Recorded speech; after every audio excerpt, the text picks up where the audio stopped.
Hello, and welcome to LeadHERship Global. We are so excited today to welcome an extra special guest, Bola Shokumbi, the CEO, best-selling author, and founder of Clever Girl Finance.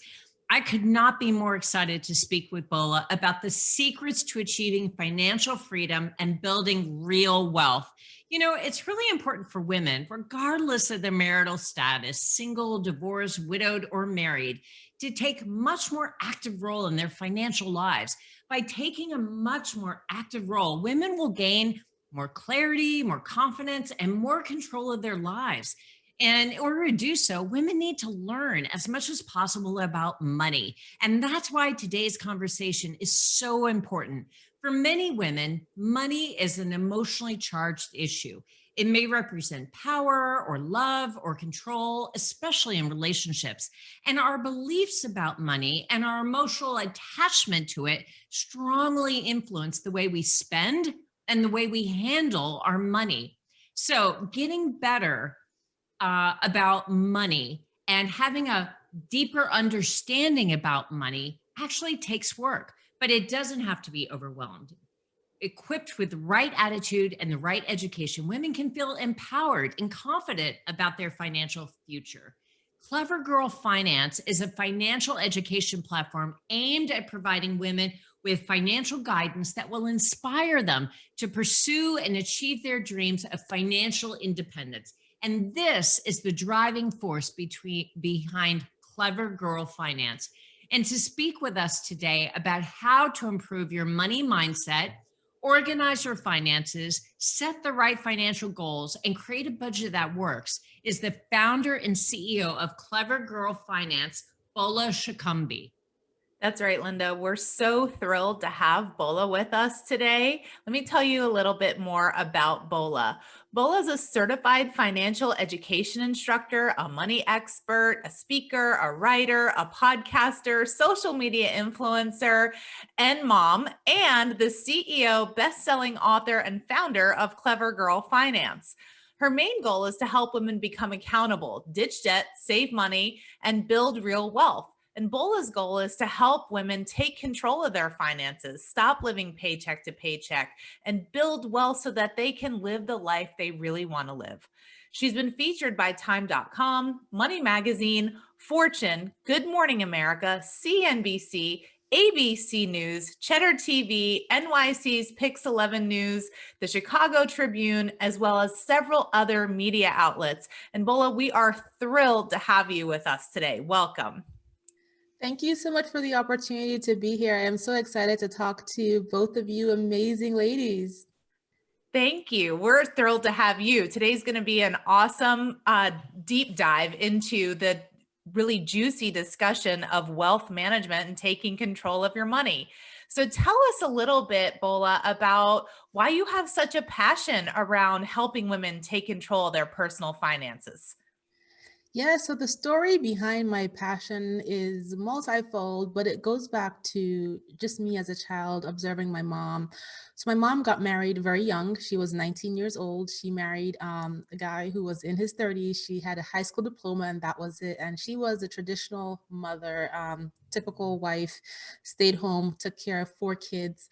But as my mom started to get older, and watching her friends, she started to see things happening that she didn't like, made her very uncomfortable. She was seeing her friends lose spouses, unfortunately, or get divorced, or need to leave a bad relationship, but they had no idea of the family finances, or they would have no access to the money, or they just wouldn't know where things were. And so what would happen is that they would be left with the short end of the stick. And there are many times I would watch my mom console her friends who were in difficult situations like that, but they had no options. So my mother took it upon herself to go back to school to get her college degree, get a master's degree, and become her own self-made woman, standing on her own 2 feet, doing numerous side hustles.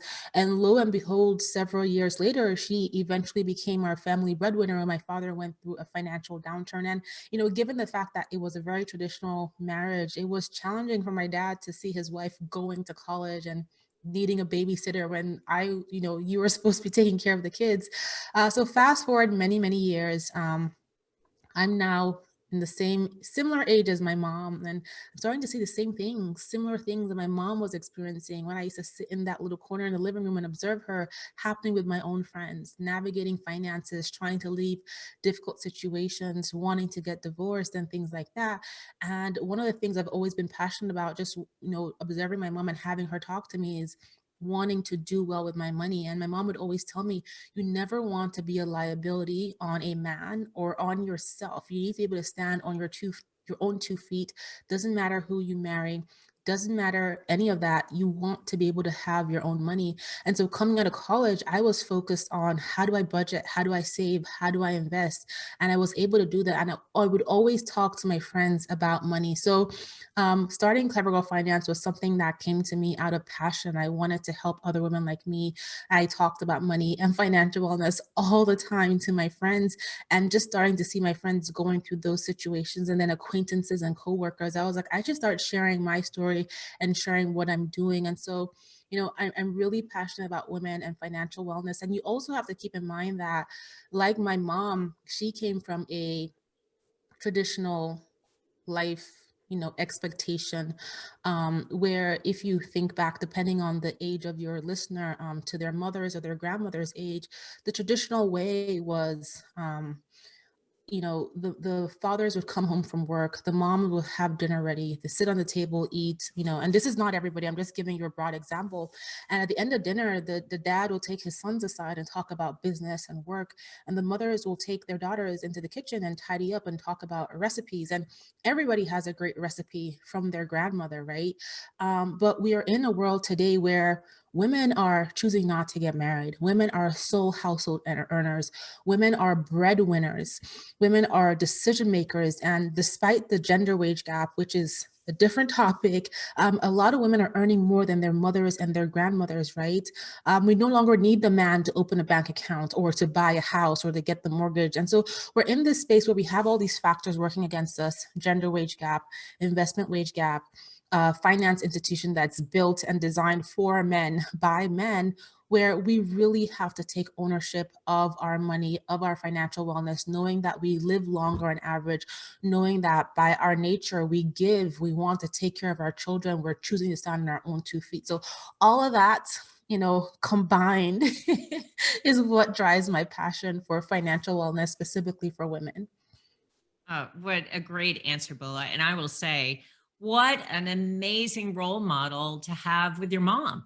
Your mom stepped into her power, learned about financial independence, and created that for herself and for her family. She helped you get through college. She financed your ability to go to university. She took control of the family's finances. So, what an amazing role model. And it's true. You made a point that men and women are different in their approaches to money. And women have I think, additional burden of, we are caretakers for our children. We're often caretakers for our parents. We tend to have a longer lifespan than our spouses. So based on that, the financial mindset and the lifestyle of men versus women can really impact their financial health. How do you see those differences manifesting? We have a bit of a frozen issue here. We'll back up, Linda, and when she comes back on, we'll keep going. Okay. We lost you, Linda. You froze up. So we want to be able to start with the question again and start over. Yeah. Okay. Sorry about that. I didn't realize I had frozen. That's okay. So Bola, what an amazing story about your mom, and what an incredible role model for you. Your mom had a vision of taking control of the family's finances and becoming financially independent, and educating herself about making smart financial decisions. And she passed that on to you. Not only did she help finance your university experience, she helped you get through college, but she also became the primary breadwinner of your family. And you mentioned that men and women are very different in their approach to money. And women have the additional burden of often being the caretaker of their children, the caretaker of their parents as their parents age. They have issues with maternity leave and perhaps exiting the workplace in order to raise children. And yet, we also have a much longer, generally, lifespan than men. So, given that men and women are different in their approaches to money, women have a lot of additional burden in terms of financial health. The financial mindset and lifestyle between men and women that impact their financial health can be really important to consider. So, how do you see men and women being different in their approach to money and their financial mindset? Yeah, so just to mention my mom, she has been such an incredible role model. She inspires a lot of, in fact, everything I do with Clever Girl Finance and a lot of what I do for my own kids, especially my daughter. But men and women, very different. I see that with me and my husband. I see that with my siblings. I see that with friends. And a lot of it is just transition generationally. What we don't know about money is because we were not taught, right? We can bake the cake and make the Thanksgiving and Christmas dinner. We have the recipes in our cupboards. Many of us do. But the finances is something that we weren't taught because our mothers, our grandmothers didn't necessarily know, right? And there's also the expectation of how girls are raised versus boys, especially if you step back a generation. I remember growing up, a lot of my aunties, what career aspirations are great, but the minute you get to marriage age, you need to find a husband, you need to have some babies, you're getting old. Whereas for guys, it's, oh, you should get a job, you should work hard, take care of your family, make money, make more money, invest, make more money. And it's, why is this uneven playing field? And even when a woman is successful, it gets attributed to the fact that, oh, maybe she has a rich boyfriend or it has to be her husband. That still happens to me too today, right? So a lot of the reason why there's differences with women and money has to do with what's transitioned down to us generationally, the learnings, right? Which one of the things I'm trying to do and I encourage women to do in this day and age is to change that. Yes, teach your daughters the incredible recipes. We all love a good cake, but at the same time, teach her about investing, about saving, about negotiating her salary, about earning more. Those are so important. And so those factors exist, but there's also, when you think about the differences between men and women, the burden that women have on themselves, when you think about societal expectation, right? So there's one thing of what your family expects from you, but then there's the other thing of what society expects from you. You should have this by this age, you should be married by this age, you should have these many kids, you should be at this level in your career.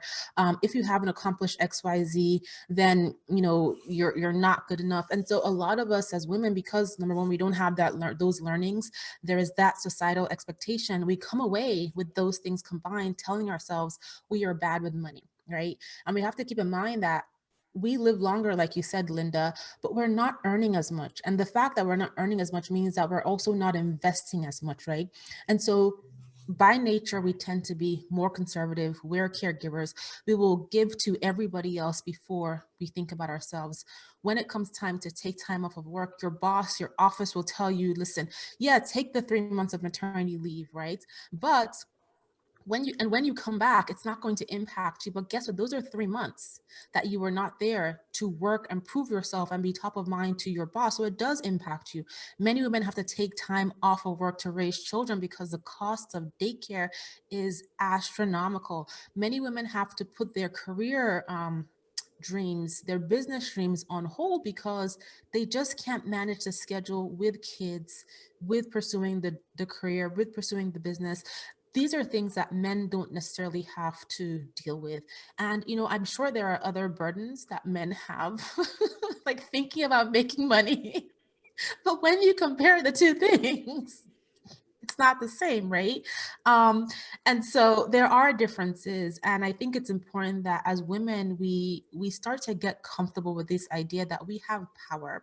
And if we just give ourselves a grace and we allow ourselves to just embrace our power, we can be successful. And so that starts with letting go of this societal expectation and focusing on what we truly want to accomplish, what's going to make us happy.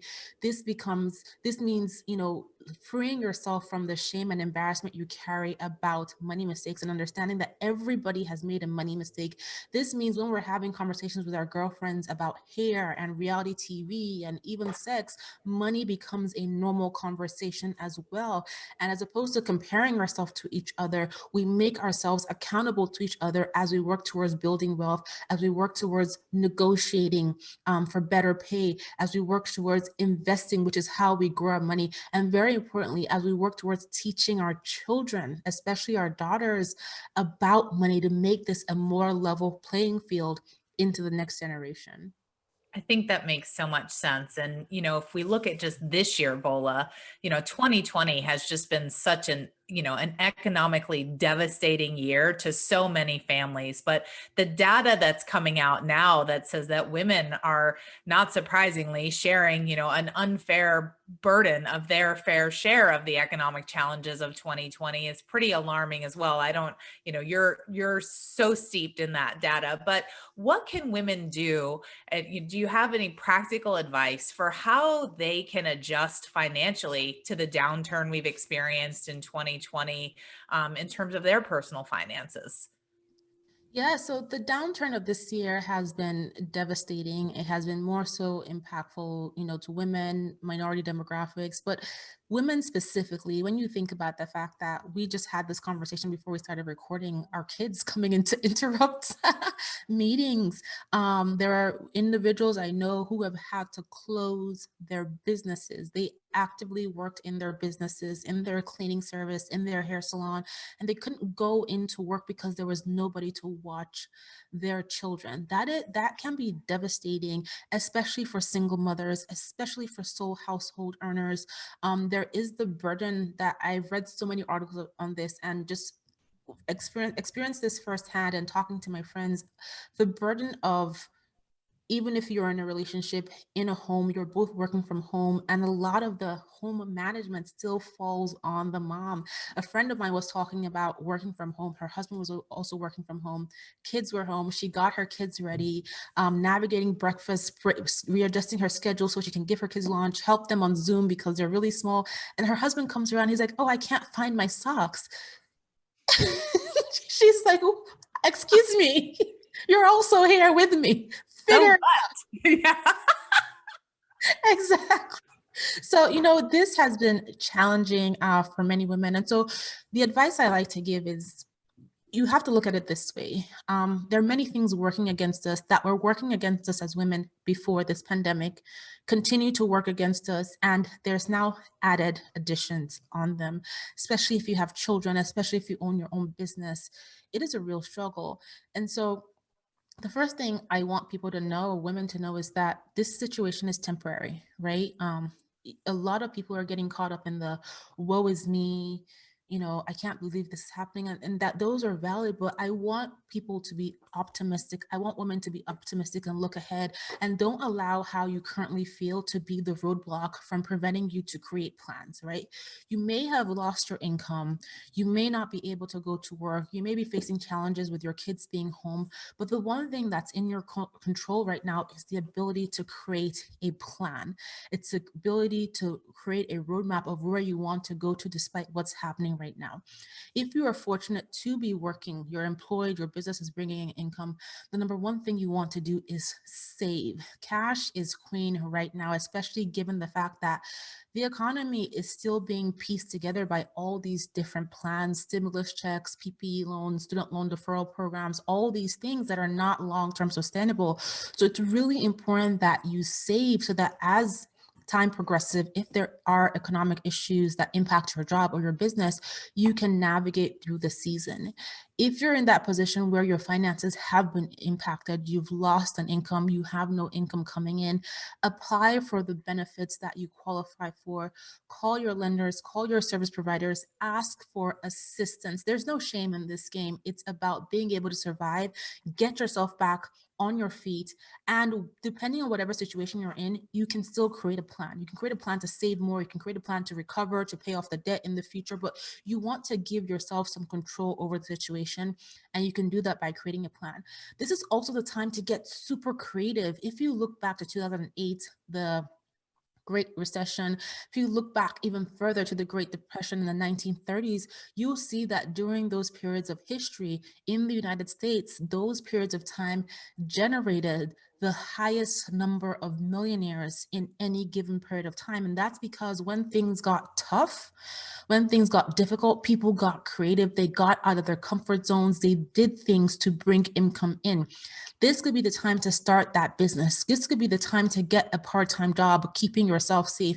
This could be the time to go through your kitchen, go through your closet and declutter and sell. There are so many people out there who are being mindful of their money. They don't want to go into the store to buy a new microwave or buy a new stroller. They want to get a bargain. And you may have one in your garage, in your spare bedroom, that you don't use, that you can bring extra money in to help you get through this season. So first thing, do not be discouraged. Second thing, create a plan and figure out what is that first step I need to take to get through this difficult season. Given the fact that there's all these things working against us, we have to take control. We have to take back power, create power for ourselves in order to navigate this. Yeah, I love that, Bola, especially this idea of creating a plan. I think that being able to anticipate that things will get better and then to create a plan to stop the bleeding now and anticipate how you are going to leverage opportunities to get to a place where your financial situation is actually blossoming and thriving is so smart, because it's based on ensuring that you're taking care of your responsibilities now and you're anticipating that things will get better. So, turning a page a little bit to you, what was the best financial decision that you've ever made? And what would you recommend for women that are just now beginning to organize their finances? They're beginning to set the right financial goals, and they're starting to think about a budget that will actually work for them. As you said, they're just now beginning to create that plan. What would you recommend for them? And then what was the best financial decision that you've ever made? That's a great question. When people ask me that, they typically expect me to talk about an investment or a purchase or, something like that. But for me, it was a simple decision, and it was deciding to be intentional about my finances, deciding to understand how it worked, deciding that I was going to create a legacy for my children, for my parents, make my parents proud. I talk about my mom and my dad, and if anybody reads my story, they'll hear that, my parents lived abroad. But both of my parents actually come from extreme poverty. They're both first in families to go to college. My dad has a twin sister who is not formally educated, which means my aunt does not read and write, because my grandfather did not believe in educating the female child. And they were also extremely poor, right? My aunt, my dad, and all of those people would go to the farm, and it took a lot of convincing for my grandfather to take his kids off of the farm and put them in a classroom, right? And in his mind, he was going to educate his most valuable child, which was the male child. And so for me, knowing where I come from, knowing my family's background, just setting that intention, deciding I wanted to do well and committing to it was the best financial decision that I ever made. And I think for anyone who's getting started or even starting over, right? Because it's perfectly fine to start over, no matter your age, no matter your background, no matter where you come from, it's important to set that intention and adjust your mindset. The steps to building wealth, the steps to budgeting, saving, paying off debt, investing are the steps. That wheel does not change very often. It's that circle, you have to work it in order for it to roll, right? But your mindset, setting that intention, that's typically the challenge people have.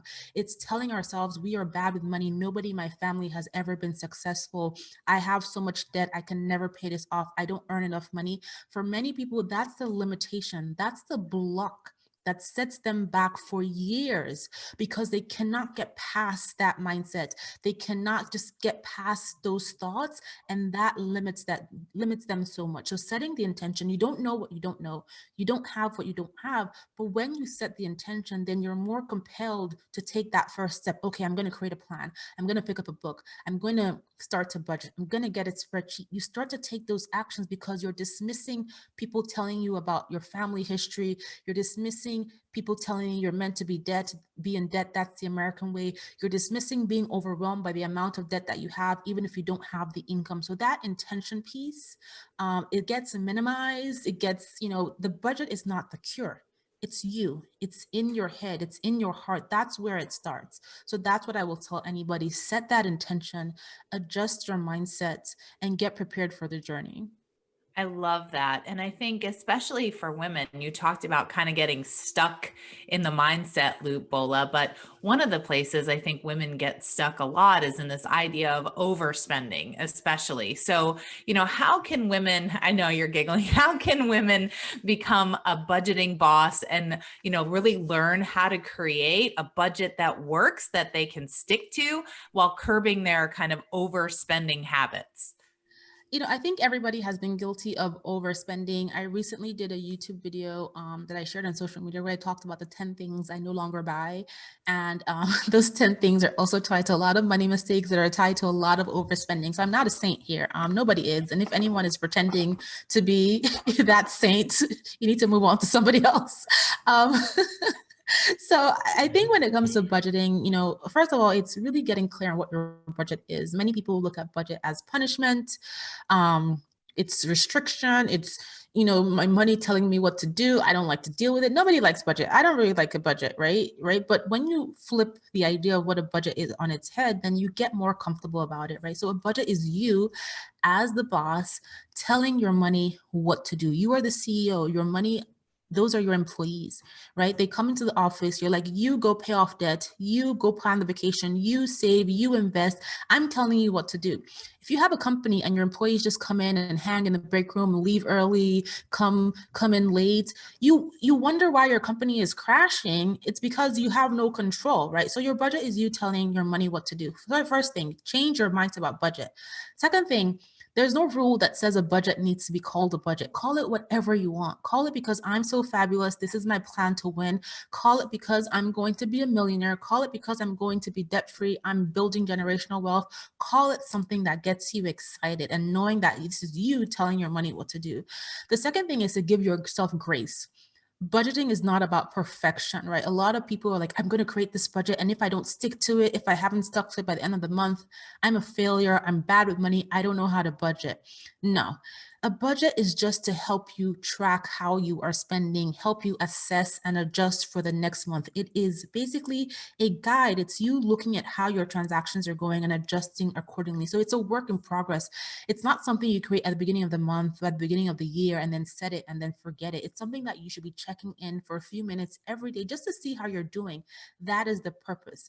And so I always tell people, like, when it comes to budgeting, there's no one right way. The best way to budget, the best method to budget is the one that works for you. This means you can use an app, you can use a pen and paper, you can use a spreadsheet, you can use a hybrid, right? The budget that works is the one that you're compelled to open and check in on, right? The only kind of budget that does not work is mental budgeting. And we all know that because we've all been guilty. We're in the store, we're looking at the shoes like, oh my God, okay, $200 here. I know I can figure it out next month. And then whatever's going to happen in magic, I figured it out, and you spend it, but you really didn't have the money to buy these shoes. You just figured out how to convince yourself at the store, and you're home with a ton of regrets. So again, the other thing that I will say is make sure you're creating a budget in advance of every month, because no 2 months are the same, right? Life can happen. You may have a trip while we're quarantined, but in the future, a trip you may be planning, for something. You may have an unplanned expense, and then factor all your expenses and your goals into your budget. So you want this budget to actually work for you, which means you want to accommodate everything. So saving for retirement, you should have a line item in your budget that accommodates weekly deposits or bi-weekly deposits. Saving for emergencies, line item. Saving to open your business, line item. Saving for a trip, clothing, whatever, line item. Saving to pay off debt, making more than the minimum payments line item in your budget. And there's also those expenses that people typically forget, right? Like subscriptions, like co-pays, like getting your hair and nails done. Those are all things that should be in your budget. That way, this budget gives you a full picture of everything that you have to spend money on. And it also helps you get clear on, okay, I just got my paycheck. Can I cover all these expenses, or do I need to adjust accordingly? So when it comes to budgeting, it's a work in progress. It's not about perfection. It's about trial and error. And then at the end of every month, you look back at your budget, you assess what went wrong. What was I totally unrealistic about? Because sometimes we just budget like we have an unlimited amount of money coming in. And then reality hits when you assess the budget. You're like, oh no, I couldn't have afforded that. There's no way. So you assess for the next month and you adjust accordingly. So budget is all about work in progress. It's your plan. You are the boss. Call it whatever you want to call it. Check in on it often, assess, and then implement for the next month. That's so smart, Bola. And there are a couple of things that you said that just really struck me. One, you are in charge of your money and you get to tell your money what you want your money to do for you. So that to me is just incredibly empowering. Second thing you said is that, this is a journey. This isn't a destination. And, 1 month you may have an unexpected health issue that you have to deal with. The next month you may have some sort of car expense that you weren't expecting. And so it's a journey, and it's something that needs constant adjusting. And I think that's really smart. And you've also said publicly before that you had a bit of a expensive purse addiction, and no one's perfect. Everyone has those areas of weakness, of things that they love. I love antiques. I've spent more money on antiques than I absolutely ever should have. So you have to also recognize, what am I going to allow myself to splurge on, and how much am I going to restrict that to? So I think that that's smart.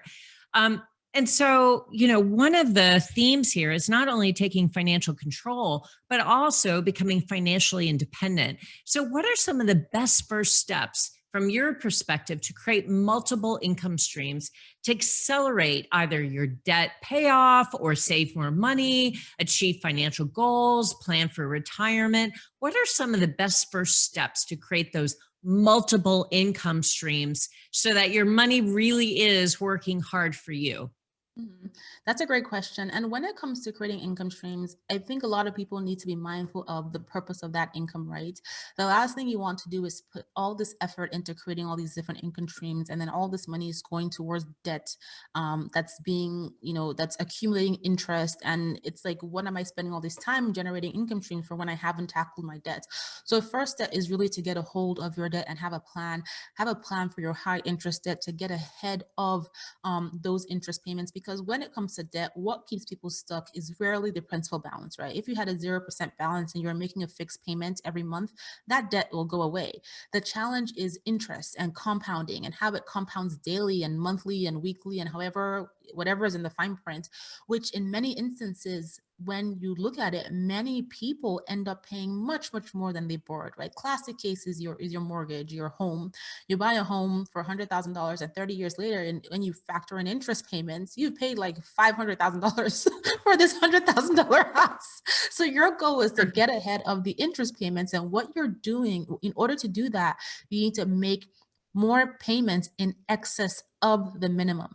Keep in mind that lenders, banks, credit card companies do not want you to make extra payments because they make money on interest. And they make money on interest when you make minimum payments so that the interest can compound on the principal balance to the maximum extent. So don't listen to the bank when they say, oh yes, you can make these payments and we can reduce your minimum payment. We can do this. No, if you can afford to make extra payments, do it. So once that's under control, you have the plan to pay off debt.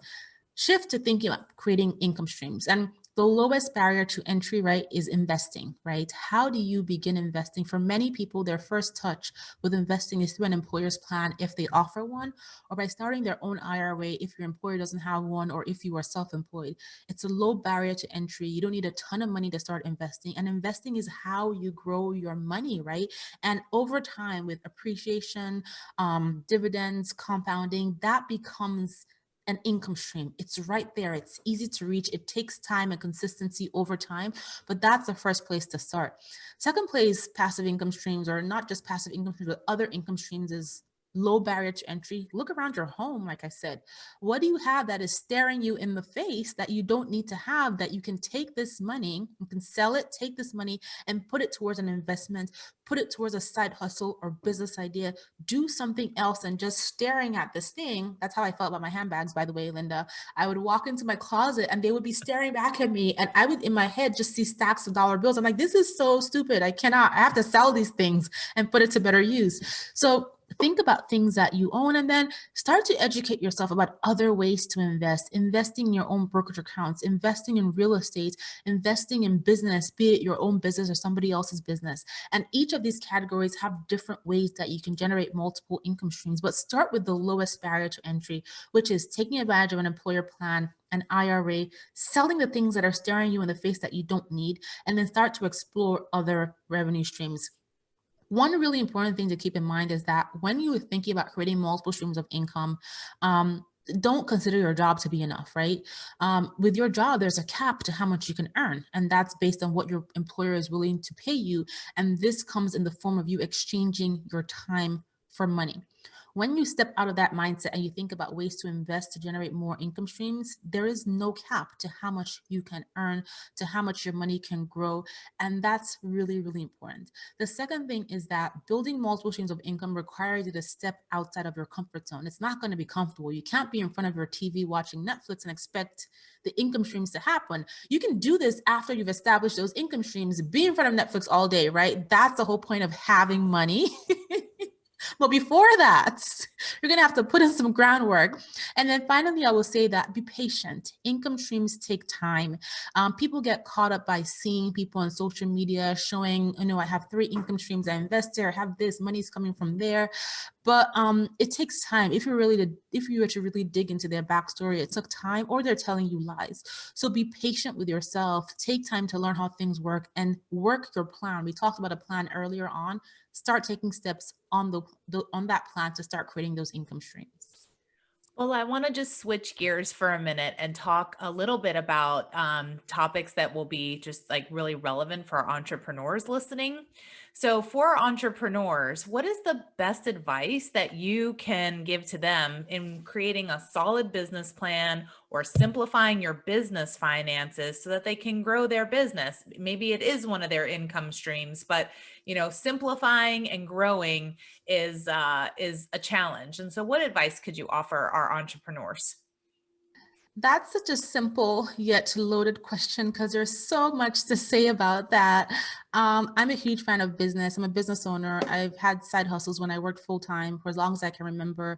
It's a great way to bring income. It's a great way to remove that income cap, right, when you work for an employer. But you have to be strategic, and there are many mistakes that many business owners make. The first thing is when it comes to creating a business plan, you want to make it simple and understand your business plan is a work in progress. It's you trying to create a plan to grow this thing. It's not you downloading Coca-Cola's 1,000-page business plan and trying to adjust it for yourself. You're never going to review that thing, right? It's also being particular about your finances, especially in the early stages when money is tight in business, or you haven't figured out your revenue streams or income streams, or you haven't quite gotten your product or service off the ground. It's being very particular, and it's measuring how your business is doing. So many business owners are mixing personal finance and business finance blended together in one account. First of all, you can get in trouble with the IRS, right? Not an accountant, but your accountant would tell you. Second of all, there's no way to measure your progress. How do you know what products are selling best? How do you know what expenses are really sinking you if you cannot clearly look at your business finances? So it's really getting clear, and it's having a business budget. I don't think this term is as popular as it needs to be. People say, well, just get QuickBooks, just get this other app. Those are accounting apps. What they do is they measure and compile your expenses. They don't budget, they don't plan for you, they don't forecast for you, and they also cannot read your mind. They don't know your goals. They just crunch numbers for your accountant so you can file your business taxes. But you want to have a business budget, and your business budget is to you what your personal finance budget is, right? And that means, what are the costs you're paying for in your business every single month? How much money is your business bringing in? And when you compare your costs to your income, business income, How are you doing? And what particular products and services are bringing in those costs, bringing in that income, and what expenses are driving those costs, and how can you cut back? Having a business budget is so key. You can also plan for future things you want to do in your business. Want to launch a new product? Add a line item and create a business savings account to put money there. Do you have a seasonal business and you know that when summer comes around or winter rolls around, your revenue will be low? Create a line item to put money in a business emergency fund. These are things that we need to be actively doing as business owners. Another really great tip is a lot of business owners will say, well, I can't, you're telling me to save for retirement. I cannot save for retirement as a business owner. Yes, you can. There are many accounts like a solo 401k, a SEP IRA, depending on your business structure, employees that you can put into place to start saving for retirement, right? And then also as a business owner, how do you invest, right? Your business in itself is a huge risk, right? Because it's tied to your ability to work in this business, grow revenue, grow profits. But do you know as a business owner, you can invest on behalf of your business? And where this really came to light for me, opening my eyes, was reading a book, or I was reading a book or listening to something on McDonald's. And when we think about McDonald's, we think about it as this fast food company. All they do is sell food. But if you were to look at their balance sheet, well, at the time of whenever that, thing was written, one of their largest holdings, if not the largest holding, was real estate that they invested in, not food, right? And then when you think about companies like Apple and Google that actively invest in other businesses, you can actually open up a brokerage account for your business and invest in the stock market on behalf of your business and use your business as a way to generate wealth. So it's all about being strategic and tactical and having a business plan that's clear on what you want to accomplish, having a business budget, and having a plan that, okay, fine, I'm running this business. It may have a few bumpy rides, but guess what? I can invest elsewhere and create an additional buffer, creating a business emergency fund, creating business savings accounts, the things that you think about for yourself, right? Consider your business as another human being, like your clone. And do those same things you do for yourself for your business. Budget, pay off debt, save, and invest. That's great. And such good advice. And it seems so simple. And yet, I think it's rare to find a business owner that's taking that to heart and doing those things. So thank you for that incredibly common sense kind of guidance and advice, Bola.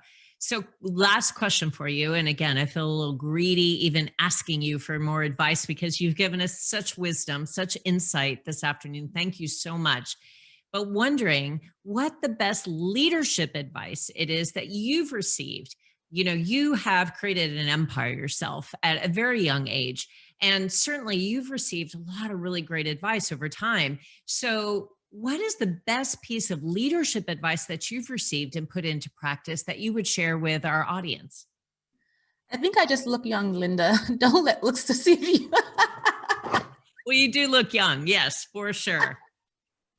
But the best leadership advice I've received was from one of my dear advisors. And, when you start a business and you start to build a team, your business is your baby. It's difficult to let go of certain things. But at the same time, it's easy to become the hindrance because you are the reason why the business is not growing, right? And she told me, do not become your own bottleneck. And I take that to heart, right? If I go on vacation, my business should be able to run. If I'm sick, my business should be able to run. People shouldn't have to rely on me because I think I'm Miss Perfectionist and I can do everything and I don't need people. When it's your business, sometimes, a lot of times, most times, no one else can do it like you do it, but they can do it, right? And so don't let that you wanting to do it all and you wanting to stay in control and micromanage be the reason why you don't grow, why you don't succeed. And for me, that reason is more so impactful because the business that I run, Clever Girl Finance, is actively changing lives.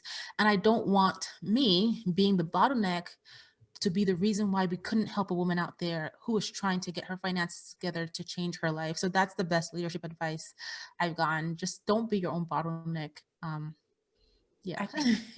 I think that's amazing leadership advice. And honestly, just again, Bola, today you've been just full of practical, tangible, easy to understand action steps that really sort of demystifies this idea of building wealth and taking control of your finances for women. And you do it in such a beautiful way. So thank you so much for your time today and for the wisdom that you've brought to our listeners and our audience. We're so grateful. Thank you so much for the opportunity to be here. This was so great. Yeah, you are a light, Bola. Thank you so much. And thank you to all of our listeners at LeadHERship Global, and be sure to tune in next week. Thank you.